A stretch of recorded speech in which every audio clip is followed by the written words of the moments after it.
faire de vous des vases d'honneur, des chrétiens de qualité, des hommes et des femmes épanouis dans tous les domaines de votre vie? Voici l'un des buts que la mission évangélique Vases d'honneur vise.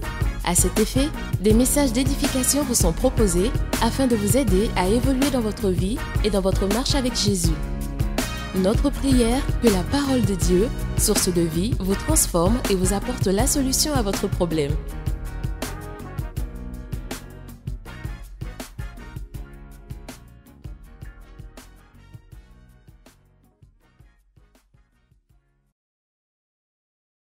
Que ton nom soit béni, que ton nom soit élevé, que la gloire te revienne. Béni sois-tu pour ta parole qui arrive. Esprit et vie, je prie que mes paroles soient, Seigneur notre Dieu, que les cœurs aussi soient des terres fertiles pour recevoir, Seigneur, avec précision ce qui sera communiqué. Mais je sais une chose, Seigneur, c'est que tu es venu dans cette assemblée avec ta parole pour susciter une armée nouvelle, une armée de champions, de vainqueurs en Christ, Seigneur notre Dieu. Des hommes et des femmes qui connaissent le Seigneur, qui excellent spirituellement, Seigneur, mais qui excellent, Seigneur, dans leur vie, leur quotidien, et qui dans tous les domaines de leur vie sont des modèles du genre. C'est pourquoi tu nous appelles vases d'honneur. Alors que ma parole ce matin, Seigneur, qui devient ta parole, Seigneur notre, que ta parole qui devient ma parole, Seigneur, puisse faire de chaque personne ici le vase d'honneur qu'il est censé être au nom de Jésus. Amen. Alors, nous avons commencé depuis un moment quand même. Aujourd'hui, nous sommes au 3e dimanche. L'enseignement que j'ai intitulé, n'est-ce pas, il est temps de passer aux preuves. Nous avons dit qu'il est temps de passer aux preuves parce que le Seigneur est prêt à agir dans nos vies. Le Seigneur est prêt à décanter les situations. Le Seigneur est prêt à produire le miracle dans notre vie. Mais nous avons expliqué que le miracle ne vient jamais accidentellement. C'est le résultat de clés que l'on active, n'est-ce pas? Et c'est ces clés-là qui, une fois activées, déclenchent le miracle. Souvent, on active ces clés-là inconsciemment. Mais une chose est certaine, il y a des clés que nous activons. Il y en a 7 au total. La première clé que nous activons, n'est-ce pas, et qui déclenche le miracle dans nos vies, c'est qu'il faut être dos au mur. Nous avons plutôt dit qu'il faut se mettre dos au mur. C'est-à-dire, on l'a expliqué, il y a des CD pour, n'est-ce pas, comprendre le détail. Deuxièmement, il faut nommer clairement le miracle, n'est-ce pas, qu'on désire. Et en cela, mon passage clé qui fonde mon ministère à moi, Marc chapitre 11, verset 23, qu'est-ce qu'il dit? Il dit, si quelqu'un dit à cette montagne, à cette montagne, qu'on dit ce monsieur, c'est qu'il est identifié. Cette montagne, elle est identifiée. La montagne ne bouge pas tant que tu ne la désignes pas par son nom. Dans le spirituel, il n'y a pas « et ». Dans le spirituel, il n'y a pas « mon frère ». Ou bien ma soeur, chacun a son nom. Il faut l'appeler par son nom. Quand tu désignes la montagne par son nom, c'est-à-dire le miracle que tu veux aussi par son nom, le Seigneur aussi se dépêche d'activer la clé, produire le miracle dans notre vie. Troisième clé qui active le miracle, c'est prier intensément. Prier intensément. Le dimanche dernier, nous nous sommes effectués à l'expliquer. Il faut prier intensément. Prier intensément. Qui a commencé à se révolter déjà dans la prière? Non, il faut se révolter dans la prière. Je dis souvent, regarde ta situation, regarde ce que tu veux et puis révolte-toi. Alléluia. N'est-ce pas? Il faut se révolter dans la prière. Mais vous priez avec l'assurance que Dieu va le faire. Alléluia. Nous travaillons dans cette église selon la loi des saisons. Vraiment, c'est la saison. Vraiment, c'est le temps. Alléluia. C'est le temps du miracle. C'est le temps du déblocage. Il faut rentrer là-dedans avec la foi qu'il faut et puis intensément réclamer ce qui est à toi. Et le Seigneur le fera. Et nous avons dit comme ça en 4e clé qu'il faut motiver le Seigneur à accélérer son action. On l'a expliqué, n'est-ce pas, motiver le Seigneur. On a expliqué ce que ça signifie que faire un vœu. On a expliqué ce que ça signifie que demander au Seigneur d'activer son livre des souvenirs. Mais si c'est le livre des souvenirs, donc ça suppose qu'il y a des choses que vous avez posées comme actions concrètes pour le Seigneur. Alléluia. Il y a des actions concrètes pour le Seigneur. J'ai expliqué comme ça et ça me touche. Chaque mercredi, quand j'arrive au temple ici, bien sûr, elle me prend en coup parce que j'arrive quand même, je commence à travailler assez tôt. La sœur, elle est là, elle nettoie le temple, elle seule, en chantant, avec beaucoup de joie. Elle seule, elle nettoie tout le temple. Après, elle rentre dans les salles d'eau. Elle nettoie partout, une seule personne. Chaque mercredi que tu viens, tout est propre. C'est une seule personne qui a fait. Cette personne n'est pas venue me voir pour dire, pasteur, est-ce qu'on doit et je peux nettoyer? Ou bien, pasteur, qu'est-ce que je peux faire? Depuis là, tu n'as pas encore vu ce que tu peux faire. Si tu observes bien, tu vas savoir ce qu'il faut faire. Si ça te gêne maintenant, viens demander. Alléluia. Elle s'y est mise. Ça dit que ce n'est pas une affaire d'argent. Et je disais, mais le frère Victor, monsieur Audi, tu vois ta façon de danser dans la maison du Seigneur, tu penses que ça ne touche pas le Seigneur? Ça touche le Seigneur. En fait, c'est un acte de foi. Le mercredi prochain, je vais t'expliquer ce que c'est. Amen. Mais c'est sa façon à lui de louer le Seigneur. Vous pensez que le Seigneur répond absolument, n'est-ce pas, à la louange, n'est-ce pas? Quand le Seigneur regarde, il dit, mais quelle est cette personne qui s'oublie et qui, une fois rentrée dans ma maison, peut me célébrer de cette façon? Ça touche le cœur de Dieu. Demain, quand ça chauffe, vous voyez les amis, aussi simple que ça, le Seigneur peut dire, voici quelqu'un qui rentre dans ma maison comme je veux qu'on rentre. Quelque chose qui touche le Seigneur. Dans le livre là-bas, il est écrit. Quand ça chauffe, tu dis, mais Seigneur, souviens-toi. Quand tu dis souviens-toi, le Seigneur s'appuie là-dessus. Et le Seigneur décante la situation à ton profit. Quelqu'un me dit Amen. Quelqu'un dit Amen. Et la 5e clé que j'aborde ce matin, n'est-ce pas, pour poursuivre dans l'enseignement, il va nous rester 2 clés, c'est partage ton fardeau autour de toi. Ce que j'appelle fardeau, vous savez, un fardeau, c'est un problème qui est devenu insupportable. Tous les problèmes ne sont pas des fardeaux. Mais un problème qui devient à un moment donné insupportable, ça s'appelle un fardeau. Tu ne peux plus, tu n'en peux plus, et puis ça devient unbearable, n'est-ce pas? Tu ne peux plus supporter, tu ne peux plus porter cela, tu ne peux plus transporter ce problème. Tu as l'impression que si le Seigneur n'intervient pas aujourd'hui pour décanter la situation, ça ne peut pas aller. Qui me comprend? Mais c'est de ça. Il faut partager les fardeaux que tu as autour de toi, le fardeau que tu as. Et j'ai dit qu'il ne faut pas porter beaucoup de fardeaux. Un fardeau à la fois. Partage-le autour de toi. N'est-ce pas? J'indiquerai dans la suite de l'enseignement qu'est-ce qui qualifie une personne pour entendre ton fardeau et puis à qui on doit partager son fardeau. Il y a 3 catégories de personnes, selon la parole de Dieu, à qui il faut partager son fardeau. Mais il faut partager. Parle de tes besoins autour de toi. Il est important que tu dises à quelqu'un, ah, vraiment, j'ai besoin de telle ou de telle chose. Je suis à la recherche de telle ou de telle chose. En tout cas, si tu apprends une nouvelle en ce qui concerne telle ou telle chose, en tout cas, fais-moi signe. Je peux parler à quelqu'un, mais ça doit être des réflexes à votre niveau. Alléluia. Mais pourquoi? Parce que selon la parole de Dieu, en Ecclésiaste au chapitre 4, du verset 9 au verset 11, qui s'affiche, on peut lire ensemble, on peut y aller, lisons ensemble, lisons. Je vous explique selon l'hébreu que quand vous voyez le mot tomber ici, ça signifie si quelqu'un a des problèmes. La Bible dit malheur à celui qui a des problèmes. Ici, tomber là, ça ne veut pas dire chuter, il a chuté, non. Ça veut dire que si quelqu'un a des problèmes, qu'il est seul à savoir le problème qu'il a, parce qu'il n'a pas partagé son problème autour de lui, il faut qu'il sache qu'il se met lui-même dans des difficultés. On dit malheur à celui qui tombe et qui n'a personne pour le relever. Il faudrait que nous comprenions une chose. Si la Bible dit que 2 valent mieux qu'un, ça veut dire qu'à partir du moment où il y a quelqu'un qui partage ton fardeau, à partir du moment où il y a quelqu'un qui sait de quoi tu as besoin, à partir du moment où il y a quelqu'un qui sait ce par quoi tu passes, tu ne sais pas, mais plusieurs possibilités s'offrent à toi pour sortir du problème duquel tu es. Tu as plus de possibilités de t'en sortir quand quelqu'un d'autre, au moins une personne, donc plusieurs personnes, savent ton problème plutôt que quand toi seul tu sais ton problème. Il y a beaucoup qui sont ici, ils sont en train de souffrir, ça ne va pas. Vous avez des fardeaux, c'est lourd à porter, c'est devenu insupportable. Mais malheureusement, vous vous êtes exercé, soit à cause d'une certaine éducation, soit à cause de quelque chose que vous croyez qui n'est pas juste. Ça vous fait apparaître comme quelqu'un de bien, mais qui n'est pas juste, mais qui vous maintient dans cette situation.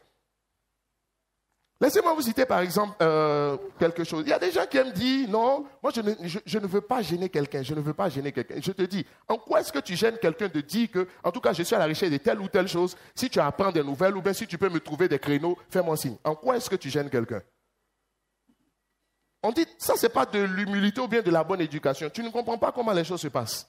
La Bible dit, ne soyez pas de ceux qui s'isolent, n'est-ce pas? Parce que ceux qui s'isolent recherchent leur intérêt. Ne sois pas de ceux qui s'isolent, qui ne veulent pas partager des choses parce que, autour d'eux pour que quelqu'un les aide. Comment quelqu'un peut-il t'aider s'il ne sait pas de quoi tu as besoin?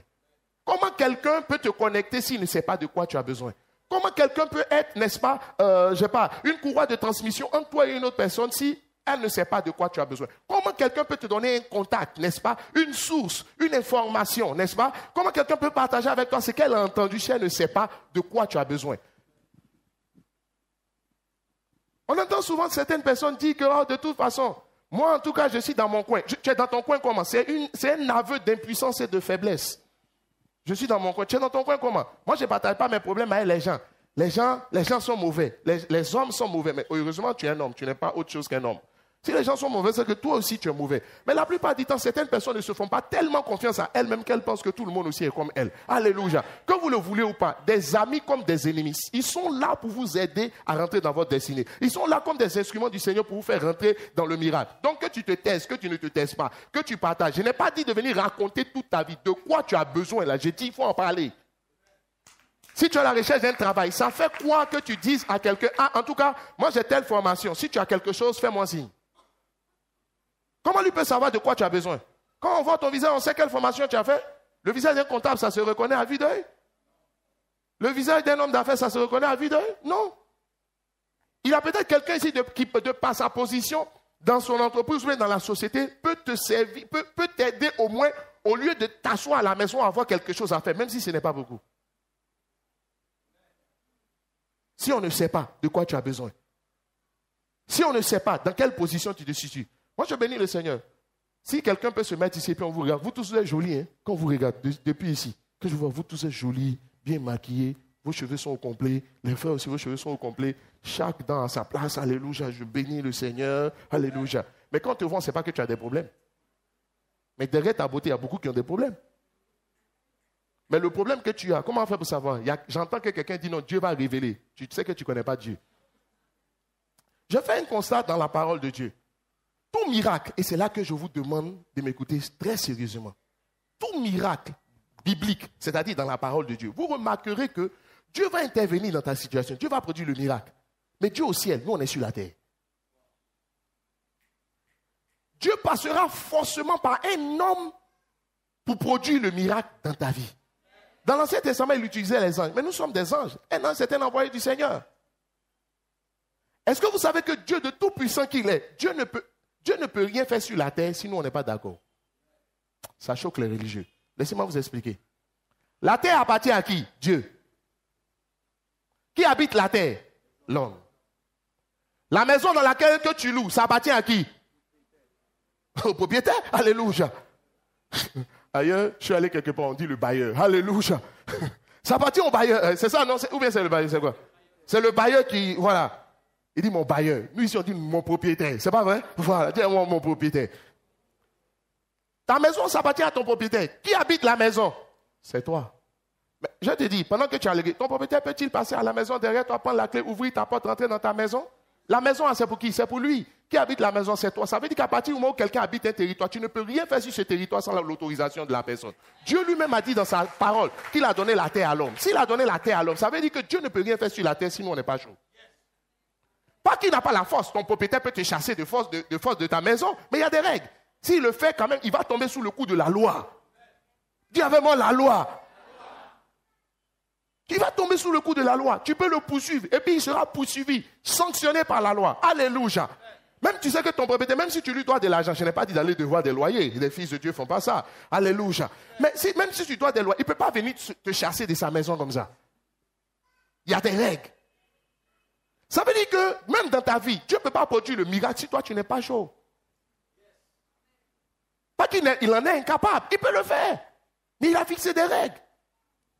Et Dieu ne changera pas la situation d'une personne. Dieu ne produira pas le miracle dans ta vie sans l'intervention d'une personne. Écoutez-moi bien les amis. Dieu fait des choses surnaturelles de manière naturelle. Tout ce qui vient de Dieu est surnaturel. Mais il est fait de manière naturelle. Ça veut dire que quand Dieu utilise une personne pour décanter ta situation, ça semble tellement humain, tellement normal que tu as l'impression que ce n'est pas Dieu. La façon dont Dieu passe pour mettre les gens sur ton chemin, c'est déjà ordinaire. Ils apparaissent de manière ordinaire. Ce n'est pas préparé, ce n'est pas planifié. Au détour d'un terrain, par une rencontre, n'est-ce pas? Dans un coin de rue, n'est-ce pas? Dans un endroit, par personne interposée. Dieu te met en contact avec la personne qui a la clé de ton miracle. Laisse-moi te dire une chose. En réalité, au maximum, tu as 2 personnes de la personne qui va décanter la situation dans ta vie, par laquelle Dieu va passer pour décanter les choses dans ta vie. Laisse-moi te dire, entre toi et puis la personne qui va décanter, il y a une personne au maximum. Allons dans la parole de Dieu, voyez un peu quelques exemples. Armand, aide-moi là-bas, n'est-ce pas? Regardez en 2 Rois chapitre 4, verset 1. On dit une femme d'entre les femmes des fils des prophètes cria à Élisée. Laissez-moi vous poser une question. Est-ce que la femme savait qu'Élisée allait passer par là? Il passait. Peut-être qu'Élisée, il passait normalement comme un jour. Une chose m'a touché un jour. Il y a une dame de l'église ici. Elle était chez elle à la maison, sa servante, qui était musulmane, à qui elle a prêché l'évangile et qui s'est convertie maintenant. La femme remarque que la fille, le Seigneur lui parle. Le Seigneur lui disait quelque chose. Elle a dit au Seigneur, si vraiment leur affaire là, c'est une bonne affaire, permets que le pasteur passe chez nous aujourd'hui. Je ne vais pas chez la dame. Je ne connais pas chez la dame. Un jour, je viens comme ça. Les amis, vous savez, quand Dieu conduit les choses, Dieu fait des choses surnaturelles de manière naturelle. Souvent, tu as l'impression que c'est toi-même. Mais ce n'est pas toi-même, c'est Dieu qui conduit. Mais laisse-moi te dire, pendant longtemps, on a dit, non, Dieu ne parle pas comme ça, les amis. Il ne va pas te parler. Tu vas agir. Et dans ton action naturelle, se cache un miracle du Seigneur pour quelqu'un. Se cache une clé pour quelqu'un. Quelqu'un peut me dire Amen. Élisée passait comme il passait tous les jours. Ce n'est pas Élisée qui a couru pour aller vers la femme. C'était son assis pour dire non, Dieu connaît mon problème. S'il connaît, il va amener les personnes vers moi. J'ai fait comme ça. La personne par qui Dieu va passer pour décanter ta situation, Dieu ne l'amènera pas à toi. C'est toi qui as parti à elle. Au mieux des cas, il va la mettre comme ça sur ton chemin. Faites attention à ce qui se passe trop normalement dans votre vie. Le miracle se trouve dans les choses normales. Souvent, quand vous asseyez, vous voyez comment Dieu a décanté votre vie, comment Dieu a décanté votre situation. Vous cherchez qu'est-ce qui est surnaturel dedans. Ça semble tellement naturel. Alléluia. C'est comme quand vous voyez, par exemple, Lionel Messi joue au football. Tu as l'impression que c'est facile. Va commencer à jouer. Là, tu vas comprendre. Mais quand Dieu fait quelque chose, c'est surnaturel, mais il le fait de manière tellement naturelle. Tu as l'impression que c'est du jeu. Mais tout ceci obéit à un plan de Dieu. Les événements sont là. C'est-à-dire, au lieu d'aller à gauche, ce jour-là, tu décides d'aller à droite. C'est comme ça que je suis arrivé au temple. Je voulais garer pour venir au bureau du Seigneur. Enfin, si je dis le Seigneur, ce n'est pas vrai. J'étais là et puis j'ai déposé mes affaires. Et puis j'ai dit, je m'en vais à 13 villes. Bon, enfin, moi, ici, il y a 13 villes, mais je dis, je m'en vais vers la rue 12. Oh, moi, je ne savais pas qu'il y a quelqu'un qui avait fait une prière. Mais décisive, parce qu'il s'agissait d'une conversion. Vous dites, Seigneur, vraiment, si tout l'évangile qu'on me prêche, c'est toi, que ma patronne me prêche, si c'est toi, permets que le pasteur arrive. Je n'étais jamais parti chez eux auparavant. Je ne savais même pas qu'ils habitaient là. Je prends la voiture, je passe. Je passe comme ça. Après, Serge Taïba, c'est pas. Je dis, je vais te saluer. Oh, en fait, ce n'était pas toi que j'allais saluer. Quand je suis arrivé, je ne sais même plus quoi. Au lieu de prendre la rue, j'ai pris une autre rue. Tu vois, au lieu de tourner pour aller chez toi, j'ai pris le direct. Les amis, comprenez une chose. Les événements, là, tout obéit à un plan de Dieu. Souvent, vous avez prévu d'aller, vous êtes organisé, vous voulez partir à 8 h, vous voyez qu'il y a un concours de circonstances qui mélange, vous devez partir à 9 h. Il ne faut pas parler, il ne faut pas te plaindre. Tu ne sais pas à quoi ça contribue. Laisse-toi aller. Mais en fin de compte, tu vas voir le résultat que ça produit. Permettez que j'ouvre encore une autre parenthèse, je reviendrai dessus. On était étudiants, on dit on s'en va. Le car que j'ai pris le ticket la veille. Le lendemain, je devais aller à la gare à 8 h. Toi-même, tu sais quand même, je respecte le Alléluia. Peut-être si je finis un peu en retard, mais au début, là, je commence toujours à l'heure. Quelqu'un dit Amen.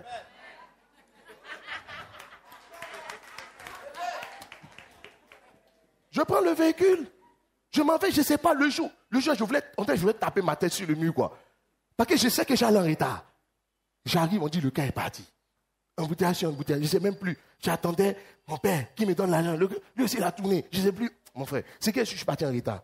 Tous ceux, le cas est parti. Tous ceux qui sont montés dans le cas, ils sont allés tous mourir. Il y a eu un accident. Aucun parmi eux n'a été épargné. Je serais mort. Je ne serais pas devant toi en train de te parler.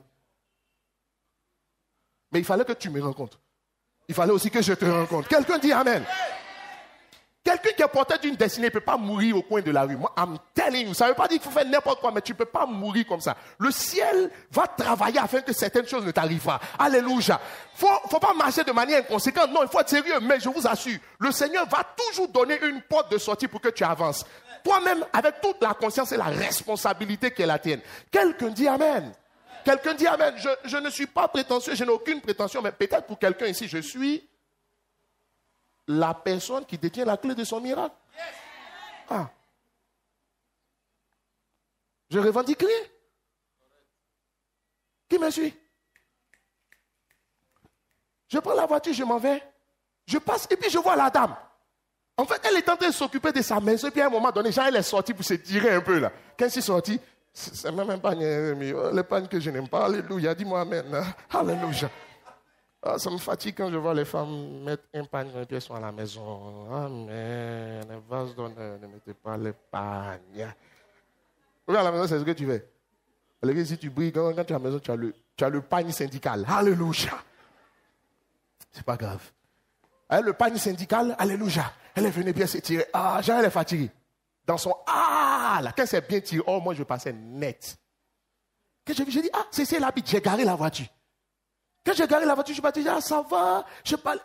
Rapidement, je dis, vraiment, je suis pressé. En fait, je ne savais pas où je battais. Mais je battais quoi? Je dis, je suis pressé. Quand je suis parti, après la dame m'appelle et dit, pasteur, tu ne peux pas comprendre. Ma servante vient de me dire qu'elle avait parlé au Seigneur. Elle avait dit, si tout ce que je lui enseigne, comme la foi chrétienne, si c'est vraiment Dieu, il faut que le pasteur arrive. Moi-même, je ne savais pas que je suis parti pour aller confirmer une parole. Je ne savais pas. Les amis, je tiens à vous dire quelque chose. Dieu fait des choses surnaturelles de manière naturelle. Souvent, vous avez l'impression que c'est vous-même. Souvent, vous ne comprenez pas comment les choses se sont. Les amis, considérez chaque personne que Dieu met sur votre chemin. Laissez-moi vous dire une chose. Pour que la femme des fils de prophètes, pour qu'elle s'en sorte, il fallait qu'elle rencontre Élisée. Si elle n'avait pas rencontré Élisée, son fils allait partir en esclavage. J'entends quelqu'un qui dit, oh, Dieu est le Dieu de la seconde chance. Si elle n'était pas là, Dieu va faire venir quelqu'un d'autre. Toi, tu connais l'agenda du Seigneur. Alléluia. Moi, je préfère une chose. Même si Dieu va faire venir quelqu'un d'autre, ce que tu peux faire aujourd'hui, pourquoi tu vas le faire demain? Attends, qui me suit? Est-ce que la parole fait du bien à quelqu'un dans cette maison? Mais de cette même façon, je vous enseigne. Va encore au verset 8. Va au verset 8 de 1 Roi chapitre. Regardez ce qu'il dit. On dit, il joue. Dis avec moi, il joue. Ça veut dire que c'était un jour comme d'habitude. Élisée s'est réveillé comme d'habitude. Laissez-moi vous dire, la personne qui détient la clé de votre miracle, que vous allez rencontrer. Je dis, voyez-vous, dans le monde spirituel, tout se fait selon le principe des rencontres. Tant qu'il n'y a pas de rencontre, il n'y a pas de miracle. Tous ceux qui s'attendent à des miracles, sachez qu'il y aura une rencontre. Peut-être que la rencontre a déjà eu lieu, vous ne l'avez pas discerné. Peut-être que la rencontre va venir, mais il y aura une rencontre. Dieu ne fait pas de miracle sans rencontre. Vous rencontrez quelqu'un, mais la personne est porteuse d'un message. Ce message, ça peut être un conseil, même un conseil. Ça peut être une révélation, ça peut être une parole de sagesse. Mais la personne vous dit quelque chose. Quand vous appliquez net, vous voyez que le résultat sort. Et c'est le résultat, c'était le résultat que vous cherchiez. Cette dame, par exemple, Élisée passait un jour ordinaire. Je suis persuadé qu'elle s'est réveillée comme elle s'est réveillée tous les jours. Quand elle s'est réveillée le jour, il n'y a pas un ange qui est venu et dit, waouh, alléluia, ma fille, aujourd'hui, tu vas rencontrer un homme de Dieu. Quand tu vas le voir, il sera habillé, je ne sais pas, il sera chauve. Parce qu'on dit Élisée était chauve. Il sera chauve. Élisée aussi n'était pas grand, chauve.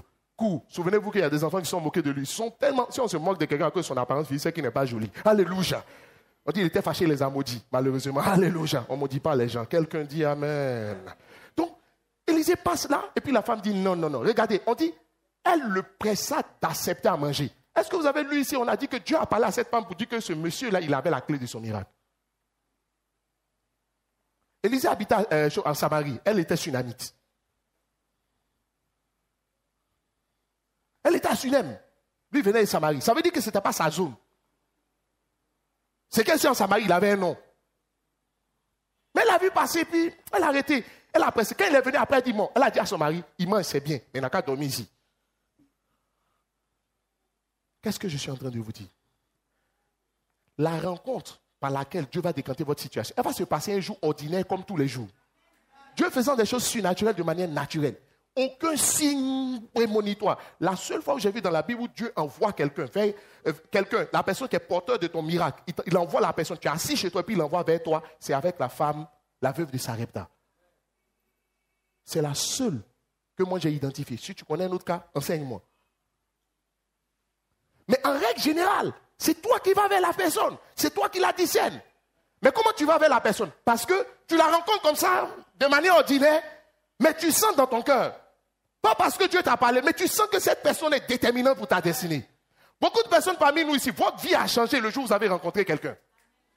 Il y a quelqu'un, ce n'est pas juste ton mari, il y a quelqu'un que tu as rencontré. Il y a une personne que tu as rencontrée. Alléluia. Mais cette personne fait avec toi et puis ton contact avec elle t'emmène à devenir une autre personne. Est-ce que je peux parler à quelqu'un? Ce jour où tu l'as rencontré, Dieu ne t'a pas parlé, peut-être même que tu n'étais même pas encore chrétien. Mais tu as senti que franchement cette personne était une personne de destinée. Attends, qui sent qu'il a déjà vu? Si tu n'as pas encore vu, c'est que tu ne sais pas voir. Parce que laissez-moi vous dire, vous savez, pour chaque occasion correspond une rencontre. Ce n'est pas une seule personne qui a tout fait. Pour chaque occasion, pour chaque déblocage, pour chaque situation, correspond une rencontre. Donc ça veut dire que dans ta vie, tu as fait plusieurs rencontres selon les différents cas et différentes situations par lesquelles tu passes. On va voir le passage de 1 Samuel chapitre 9, verset 6. 1 Samuel chapitre 9, verset 6. On dit, le serviteur lui dit, il s'agit de Saül. Qui connaît l'histoire de Saül? Les ânesses du père de Saül qui s'appelait, qui sont perdus. Saül, son papa l'a envoyé aller chercher. Quand Saül allait chercher, lui partait chercher les ânesses. Mais il ne savait pas qu'en plus des ânesses, il avait rendez-vous avec la royauté. Ceux qui s'asseyent chez eux pour dire non, de toute façon, si c'est dans le plan de Dieu, c'est qu'il pour moi et pour moi. Personne ne peut me prendre ce qui est dans moi. Je te dis qu'on peut te prendre ce qui est à toi. On peut te prendre. Jacob a pris ce qui n'était pas à lui. On peut te prendre ce qui n'est pas à toi. Ça arrive.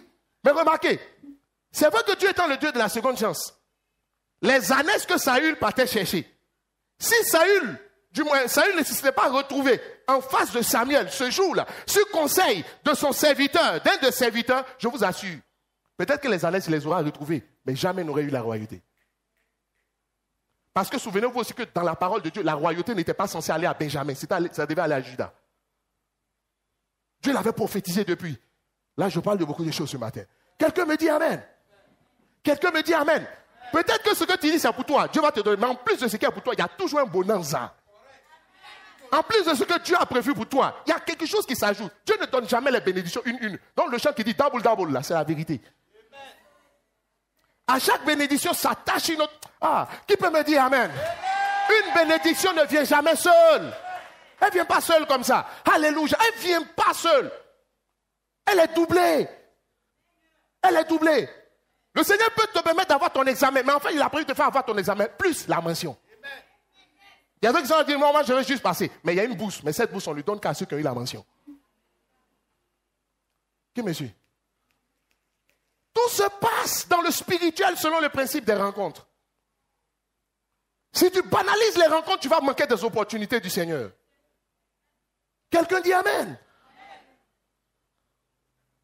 Et j'ai remarqué une chose dans les Écritures. Allons toujours au niveau de Samuel. La Bible nous dit quoi? C'est le verset 6. Le serviteur lui dit, tiens avec moi, le serviteur. Le serviteur. Qu'est-ce que le serviteur lui a dit? Lisons ensemble. Lis comme pas, je n'ai pas dit de lire comme à l'école coranique. Lis bien. Il faut lire comme à l'école chrétienne. Alléluia. Ah. Toi-même, ta lecture, c'est intéressant. Bon, lis comme un vase d'honneur. Un vase d'honneur ne parle pas comme ça. Qu'un vase d'honneur pas dit, voici. Alléluia. Lis comme un vase d'honneur. Ta façon de parler, là, ça te fait manquer des rencontres. Il y a des endroits où tu ne peux jamais travailler si tu parles comme ça. Une fois, quelqu'un m'a appelé, pasteur, bonjour, pasteur. J'ai dit, mais, dans mon cœur, j'ai dit, mais, faut dire bonjour, pasteur. Je te réponds bonjour, ma fille. Alléluia. Amen. Non, redevenons sérieux. Le serviteur lui dit, voici, dans cette ville, un homme de Dieu, et c'est un homme considéré. Tout ce qu'il dit ne manque pas d'ailleurs. Allons-y. Laisse-moi te dire une chose. Qui a connecté Saül à la personne avec qui il devait faire sa rencontre pour entrer dans sa destinée ou dans son miracle? Le serviteur. Dis avec moi, le serviteur. Un serviteur, ça veut dire quelqu'un de banal, quoi. Dis avec moi, banal. Vous savez, ce serviteur-là, il ne connaissait pas personnellement Élisée, et du moins Samuel. Il ne le connaissait pas, Samuel, mais il avait entendu parler de lui. Dis avec moi, il avait entendu parler de lui. Tu as une personne de la personne qui détient la clé de ton miracle. Mais cette personne, généralement, il y a quelqu'un qui a peut-être entendu parler d'elle, qui ne la connaît pas personnellement, mais qui a déjà entendu parler d'elle. Mais parce que tu as pris sur toi de partager ton fardeau, de parler de ce dont tu as besoin autour de toi, quand tu parles, la personne, le serviteur savait de quoi il avait besoin. Il dit, moi j'ai entendu parler. Peut-être qu'il ne l'avait jamais rencontré. Un serviteur. Quelqu'un qu'on ne considérerait pas dans des circonstances normales. Quelqu'un qu'on ne prendrait pas au sérieux. Une chose encore m'a marqué. Alléluia. Envoie-moi le cas de Naaman en 2 Rois chapitre 5 du verset 2 au verset 3. Oh, les Syriens étaient sortis partout et ils avaient emmené captive une petite fille. Dis avec moi une petite fille. J'ai dit, mais dans la Bible, on sait qu'on dit fillette. Pourquoi on dit petite fille? C'est pour que tu comprennes. Quelqu'un qu'on n'aurait pas considéré. Mais cette petite fille, qu'est-ce qui se passe? C'était la servante. Elle était au service de la femme de Naaman. Naaman était lépreux. Naaman avait besoin du miracle de Dieu. Il avait besoin d'être guéri. Mais en fait, Naaman était quelqu'un de considéré. Mais il était une personne de la personne qui détenait la clé de son miracle de guérison. C'était qui? La servante. Petite servante. Il y a quelqu'un autour de toi qui, à vue d'œil, n'a pas de relation, mais a déjà entendu parler de quelque chose et qui a l'information qu'il te faut pour que tu rentres dans ton miracle. C'est quelqu'un qu'en temps normal, tu ne peux pas considérer parce que quand tu la vois, tu ne vois pas quel intérêt à marcher à la personne. Tu ne vois pas quel intérêt à la prendre au sérieux. Dans la vie de tous les jours, quand quelqu'un a des relations, on sait qu'il a des relations.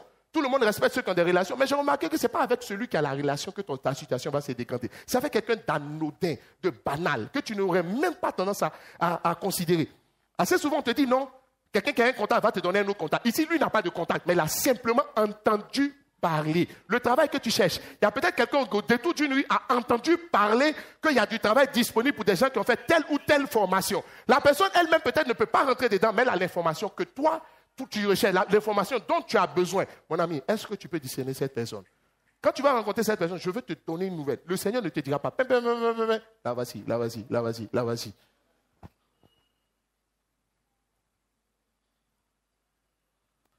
Comme tu ne sais pas qui, partage. Je te pose une question. Est-ce que moi, je peux savoir ce que tu sais? Est-ce que je peux savoir de qui toi tu as entendu parler? Non. Tu as entendu parler de quelqu'un. Tu ne la connais peut-être pas personnellement, mais tu sais qu'elle peut décanter la situation. Une chose m'a marqué. Lorsque Samson devait tirer vengeance des Philistins, qui l'a aidé? Un petit enfant qui l'a conduit vers les piliers. Il avait la force, mais il ignorait comment faire pour y arriver. Tu sais ce que tu attends. Tu as déjà nommé ton miracle. Malheureusement, tu ne sais pas comment y arriver. Oh, je suis en train de t'enseigner que Dieu passera par un homme, pas par des anges. Surtout des gens pas très considérés. Vous remarquez que même Jésus, si on ne te disait pas que c'était Jésus, quand tu le vois, on dit qu'il n'avait rien pour attirer les regards. Ce qui vient vraiment de Dieu, là, ça ne tape pas à l'œil. Ce qui vient vraiment de Dieu, quand tu vois la chose, tu as envie de la mépriser. Dieu fait des choses surnaturelles de manière naturelle. Il fait des choses extraordinaires par des moyens ordinaires. Comment tu te comprends? Quand quelqu'un n'est pas bien, tu ne le respectes pas. Il y a des moments même, il y a des gens qui veulent parler, mais on les considère, on dit, tu as envie de dire, mais les gens même qui savent là veulent parler, c'est toi qui veux parler. Tais-toi! Tais-toi!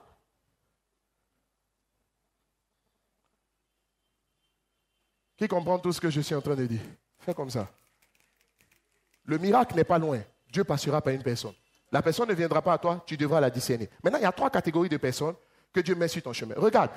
Première catégorie, ton pasteur, un pasteur. Remarquez une chose. Vous remarquez que tous ces hommes de Dieu, la plupart du temps, sont des prophètes. J'ai entendu quelqu'un s'asseoir en train de raconter beaucoup de choses qu'il ne sait pas. Il dit, oui, la Bible dit, croyant ses serviteurs, les prophètes, et vous réussirez. J'ai dit, mais dans l'Ancien Testament, le seul ministère qui s'exerçait, qui était connu, c'était celui des prophètes. C'est-à-dire, il y a un apôtre dans l'Ancien Testament. Les 5 ministères n'étaient même pas encore institués. Donc, vous voulez qu'on parle de quoi? C'était le seul ministère qui existait. Quand on a commencé l'église, une dame un jour m'a fait trop sourire. Elle est venue, j'ai prié pour elle. Quand j'ai fini de prier, elle avait 2 enveloppes. Une à vue d'œil consistante. Et puis une autre légère. C'était une enveloppe poids lourd, une enveloppe poids plume. Alléluia. Quand j'ai fini de prier, elle m'a dit, mais tu es pasteur ou bien tu es prophète? Quand j'ai vu ce qu'elle voulait, je ne suis pas à la recherche d'argent. Je dis, de toute façon, je dis, je suis pasteur. Quand elle dit ça, parce que c'est l'enveloppe, parce que je lui avais donné des paroles. Donc elle avait dit, mais lui, il doit être un prophète. Alléluia. Maintenant, elle me demande pour confirmer. Quand elle m'a dit, non, sinon moi, je suis pasteur. Quand elle dit ça, elle a changé l'enveloppe. L'enveloppe consistant est repartie dans son sac, c'est l'enveloppe de pasteur qu'elle m'a donnée. Ça veut dire quoi? Je dis, mais simplement, s'il y avait les apôtres, on a dit, croyez en ses serviteurs. Les prophètes, parce que c'était le ministère qui s'exerçait. Mais un homme de Dieu qui a reçu quelque chose du Seigneur. Vous savez, un pasteur, il a un contact, il peut prier pour toi d'abord. Et puis je veux te dire une chose, tu n'es pas plus fort que ton professeur. Amen. La Bible dit en Jacques chapitre 5, à partir du verset 14, quelqu'un est-il malade? Le mot malade ici, quand vous allez dans le grec, ce n'est pas malade, il est malade, ou il tremble. Non. Là, le pas lu. Si quelqu'un est mal à l'aise, l'anglais dit this is. Is veut dire à l'aise. On a un spécialiste ici. This is, ça veut dire si quelqu'un est mal à l'aise à cause d'un problème qu'il a, qu'il appelle les anciens. Maintenant, ici, on dit ancien. Quand on dit ancien, il y a d'autres qui pensent que c'est quelqu'un qui a duré dans l'église. Non. À cette époque-là, malheureusement encore, dans la Bible en version anglaise, vous voyez que c'est le mot bishop qui est utilisé ici. Quand on dit quelqu'un bishop, ça veut dire les grands. Non. Un ancien ici, ça veut dire que c'était un superviseur d'église. C'est tout. Comme le titre de pasteur n'avait pas encore commencé à prendre effet, on appelait, c'était les anciens, les diacres qui dirigeaient les églises. Est-ce que je peux parler à quelqu'un? Donc ici, qu'il appelle les pasteurs de son église et que ceux-ci prient pour lui, en loignant d'huile. Quelqu'un me suit? Voilà. Je veux dire quoi? Au-delà de l'aspect, il était malade physique. Ça veut dire que quand on prie pour toi, tu es dans l'attente d'un miracle, tu peux rencontrer, tu as besoin d'un homme de Dieu. Parle de ton problème à ton pasteur. Il y a des gens une nouvelle méthode.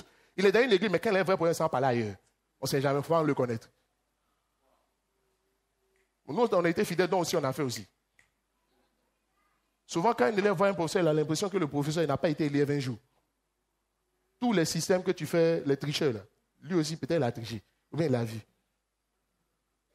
Donc quand il voit comment tu marches, il sait où tu t'en vas. Alors qui est comme ça ici. Une chose m'a marqué, c'est que vous voyez que Élisée, la femme sunamite, ne s'est pas promenée pour demander, les gars, est-ce qu'il y a un prophète qui voit ici, un homme de Dieu, quand lui te parle, il est spécialiste en matière des pieds. Quand les pieds te font mal, tu vas le voir. Lui prie, one touch, puis tu es guéri en même temps. Non, elle était tranquillement dans son coin. Elle a vu passer, elle allait. Ça veut dire quoi? L'homme de Dieu dont on parle, ce n'est pas quelqu'un vers qui tu cours. De manière inopinée et fortuite, Dieu va le mettre sur ton chemin. Et puis toi-même, tu sens que tu n'as pas forcé pour aller le trouver. Tu l'as rencontré. Sinon, tu as été un promeneur, c'est ça, non? Un planeur, un promeneur, un surfeur. Est-ce que je parle à quelqu'un? Il y a des gens qui sont là qui demandent, mais est-ce qu'il y a quelqu'un qui voit ici? Quelqu'un qui voit? Je sais que les fidèles aiment les prophètes. Moi, je fais quelque chose. Je dis, mais moi, si tu prophétises, je vois quelles sont les professions produites sur ta vie. Il y a d'autres qui savent voir pour les autres. Ça va voir pour leur propre vie. Moi, tu ne peux pas m'intéresser. Parce que tu ne peux pas me conduire plus loin que toi-même tu n'es arrivé. Attends, est-ce que je parle à quelqu'un? Fais comme ça. Amen. Amen. Tu parles de cela, pasteur, il va prier pour toi, la situation va se décanter. Je vais plus loin. Je vais plus loin. Le pasteur a peut-être un contact. Wow. Il y a un frère qui avait besoin de quelqu'un qui était dans la fonction juridique. Il est venu avant. Il m'a dit, mais pasteur, je t'appelle quand même pour te dire.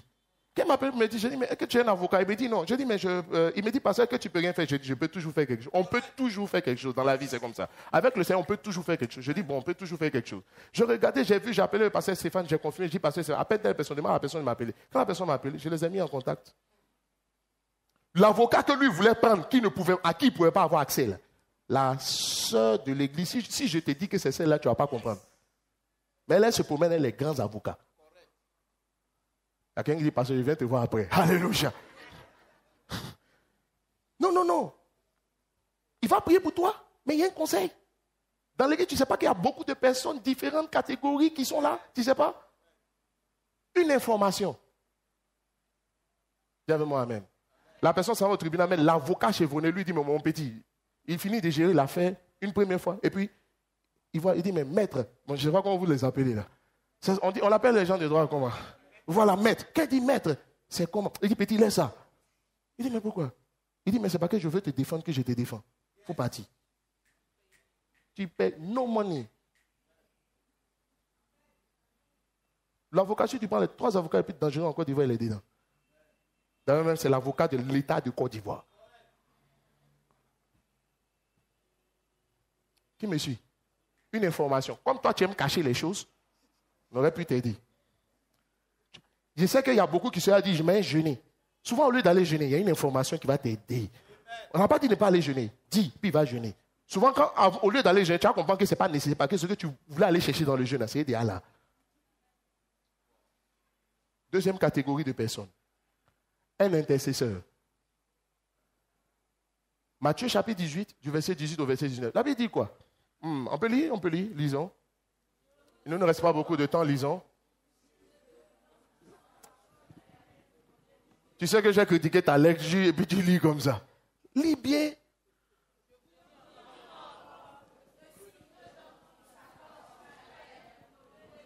Une chose quelconque. Ça veut dire quoi? Quoi que ce soit que vous demandez. On n'a pas dit c'est compliqué ou bien c'est pas compliqué. Il y a d'autres même pour prier, quand il demande, il dit Dieu peut tout, mais ça là seulement, que c'est un vrai problème. Mais Dieu même il est le spécialiste des vrais problèmes. Il dit, quel que soit ce que tu peux demander, il dit un problème quelconque. Peut-être que tu es dans ton village et puis il dit, tu t'en fais 10 ans, je ne sais pas moi, aux États-Unis. Tranquille, cadeau. Pour toi, c'est trop grand. Mais tu penses, on a de petits problèmes bien costauds, Dieu. Mais il y a d'autres qui voient de costauds problèmes bien Dieu. Quand même, quand tu vois, tu sens que ça doit faire 3 jours, il mange, il fait one by day. Alléluia. Un repas par jour, donc il est consistant, mais n'est pas trop consistant aussi. Alléluia. Je vous parle, on a un puissant Dieu, costaud Dieu, terrible Dieu, capable à l'infini devant de tout petits problèmes. Et le Seigneur cherche des gens qui peuvent lui faire confiance à la hauteur des problèmes qui sont là. Quand il trouve quelqu'un qui le respecte comme il le respecte, dans ta famille, quand quelqu'un est bien placé, et puis il y a des problèmes, puis on a tendance à ne pas aller le voir, et qui intervient? Parlez, vous allez tourner jusqu'à... Faites vos réunions sans lui. Si vous voulez faire vos réunions, lui, il fait exprès pour venir vers la fin. Souvent, quand vous regardez, vous comprenez que autant l'attendre en même temps avant de faire réunion. La conclusion de la réunion, ça va tomber dans sa main. Est-ce que je parle à quelqu'un? Donc, autant il faut l'attendre en même temps. Souvent, il dit tout ce que vous dites là. OK. Anyway. Mais je suis en train de vous dire, on dit, la prière de 2 personnes est plus puissante que la prière d'une personne. Ça voudrait dire qu'il est important souvent d'avoir des partenaires de prière. Des personnes avec qui vous êtes comme dans un groupe. Quand vous étiez à l'école, vous aviez des groupes d'études. Mais je vais vous poser la question, est-ce que tu étais dans le même groupe d'études que le dernier? Et puis tu dis, j'aime son affaire, c'est mon ami. À l'école, il y a 2 types d'amis. Il y a un ami avec qui, quand même, quand tu marches avec lui, il te donne une visibilité. Quand même, tu vois un peu, parce que quand même, dans l'école, on parle un peu de toi aussi. Et puis, il y a un ami, lui, il voit. Il est fort, quoi. C'est pas vrai? Ton meilleur ami, là, peut-être il ne voit pas. Quand c'est pour étudier, tu marches pas avec lui. Quand les amis apportent, tu marches pas avec lui. C'est en début d'année, vous marchez bien. Là, il va quand vous marchez bien. Mais quand les amis apportent, tu changes de camarade. Peut-être lui qui voit, là, c'est pas ton style. C'est pas ton genre. Quand tu le vois même, ce n'est pas quelqu'un qui peut être bien ton ami même. Mais quand même, oui, voilà. Quelqu'un qui voit peut t'aider à voir. Je peux parler à quelqu'un?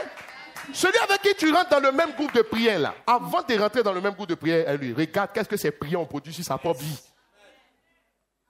Je vous ai rendu mon témoin. Je suis arrivé à Commency 05, derrière Fanny, Carrefour Mauritanien. Alléluia.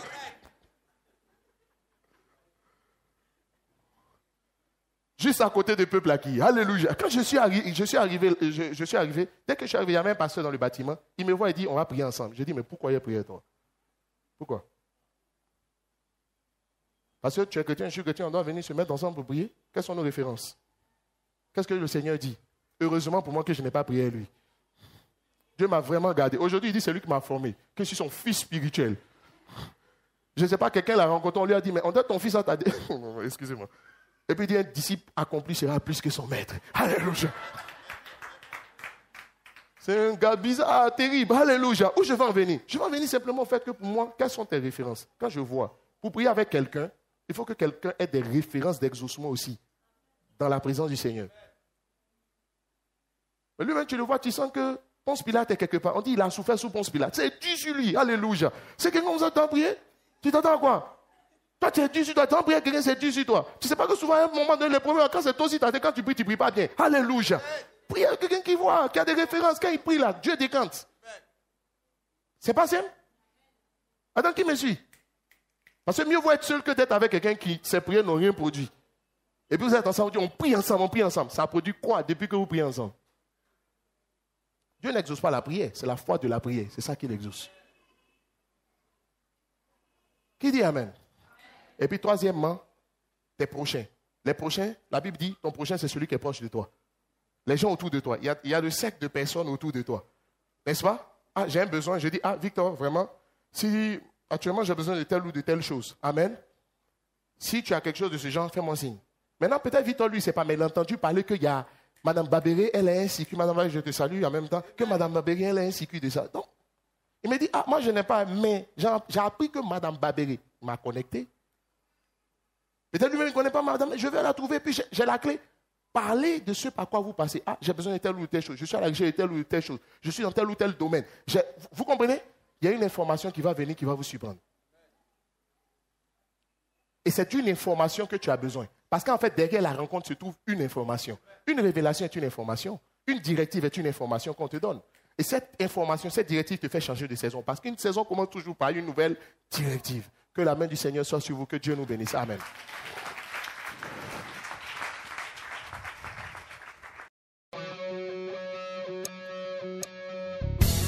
Si ce message vous a édifié, procurez-vous d'autres messages sur des thèmes tout aussi enrichissants. Au revoir et à un autre message.